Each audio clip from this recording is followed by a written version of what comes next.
Nadakip na ng pulisya ng Nueva Ecija ang 25 anyos na lalaking nakapatay sa store manager ng 7-Eleven sa gawin ng Mabini homesite sa Cabanatuan City noong Agosto 9. Sinabi ni Police Colonel Richard V. Caballero, Provincial Director ng Lalawigan, na nadakip ang suspect na hindi muna pinangalanan sa Mandaluyong City.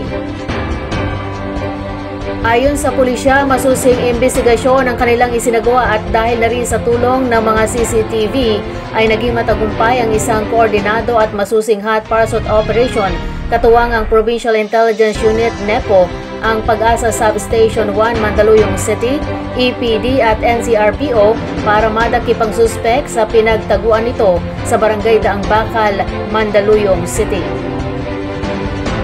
Kinilala ang suspect na 25 anyos na dati ring empleyado ng nasabing convenience store. Kung matatandaan, Biyernes noong isang linggo ng looban ng suspect ang convenience store bandang alas 10 ng umaga. Pinasok nito ang loob ng stock room kung saan naroon ang biktima na nagbibilang ng pera. Ang biktima ay store manager na si Ryan Digoma E. Talido, 26 anyos, na agad sinakal ng suspect hanggang sa magpambuno ang dalawa, hanggang sa saksakin ng maraming beses ng suspect si Digoma na nagresulta ng agaran nitong kamatayan. Matapos nito ay kinuha ng suspect ang pera na nagkakahalaga ng 320,984 pesos na cash. Sinira din ng suspect ang mga computer device sa stock room sa pamagitan ng pagsunog sa mga ito bago tumakas. Napag-alaman na ang suspect ay dati na ring naaresto para sa kasong drug trafficking noong December 21, 2021 at umano'y sangkot din sa online gambling at baon sa utang. Isinampa na ang criminal complaints for robbery with homicide at arson laban sa suspect na nasa kustudya na ngayon ng Cabanatuan City Police Station. Inaresto ang 2 kataong kabilang sa top most wanted person ng pulisya sa magkahiwalay na lugar sa isinagawang province-wide manhunt Charlie operation sa Nueva Ecija. Ayon kay Provincial Director Police Colonel Richard V. Caballero, isa sa mga suspect ay si Danilo Magbagos E. Espiritu, 57 anyos at residente ng Barangay Maligaya sa Science City of Muñoz.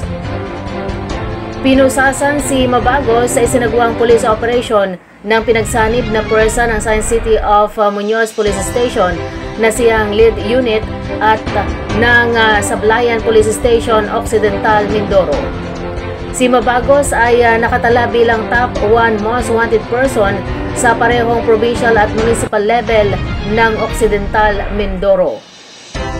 Ang suspect ay dinakip batay sa warrant of arrest para sa 4 counts of rape na walang piyansa at 2 counts of rape through sexual assault na may piyansang 120,000 pesos na inisyo ng RTC 4th Judicial Region Branch 46, San Jose Occidental, Mindoro.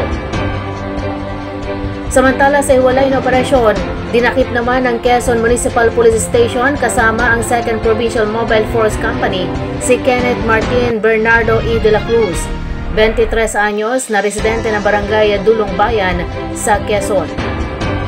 Si Bernardo ay unang kinilala ng pulisya na alias Mark na nakatala rin bilang top 1 most wanted person sa bayan ng Quezon at top 3 sa provincial level. Ay nahuli sa ilalim ng warrant of arrest para sa statutory rape na inisyo ng Regional Trial Court Branch 31, Gimba, Nueva Ecija na walang piyansang inirekomenda. Kasalukuyang nasa operating units ang mga akusado. Pasok sa selda ang kinasadlakan ng 2 individual makaraang masangkot sa magkahiwalay na reklamo sa pang-abuso sa magkahiwalay na lugar dito sa Nueva Ecija. Sa bayan ng Cabiao, ganap na alas 5 ng hapon ang arestuhin ang suspect na si Angelo de Leon E. Ortiz Luis, 33 anyos, binata, magsasaka at residente ng Barangay San Fernando Sur, Cabiao. Sa bisa ng isinilbing arrest warrant, ay nasakote ang suspect ng pinagsanib na operatiba ng kapulisan sa pangunguna ng Cabiao Municipal Police Station. sa umano'y kasong acts of lasciviousness kaugnay ng Section 5B ng Republic Act 7610. Inisyu ito ng 3rd Judicial Region Branch 79, Malolos City, Bulacan. May petsang July 15, 2024 at may kaukulang piyansa na 200,000 pesos. Samantala, sa lungsod naman ng Gapan, dakong alas 7:20 ng gabi nang arestuhin gamit ang isang alternative recording device ng pinagsanib na operatiba ng Gapan City Police Station at ng San Lorenzo Ruiz Police Station ng Camarines Norte ang nagngangalang Mark Kevin Ruz E. Bueno, 28 anyos, binata at kasalukuyang naninirahan sa Barangay San Nicolas sa Gapan City. Si Ruz ay inaresto matapos na ipalabas ng korte ang inisyong warrant laban sa suspect sa reklamong acts of lasciviousness ng Republic Act 7610 na inisyo ng Family Court 5th Judicial Region Branch 5, Dait, Camarines Norte. May petsang Pebrero 7 taong 2022 at may kaukulang piyansa na 108,000 pesos. Kapwa na sa kustudya na ng mga nabatid na istasyon ng pulisya ang dalawang nahuling mga suspect.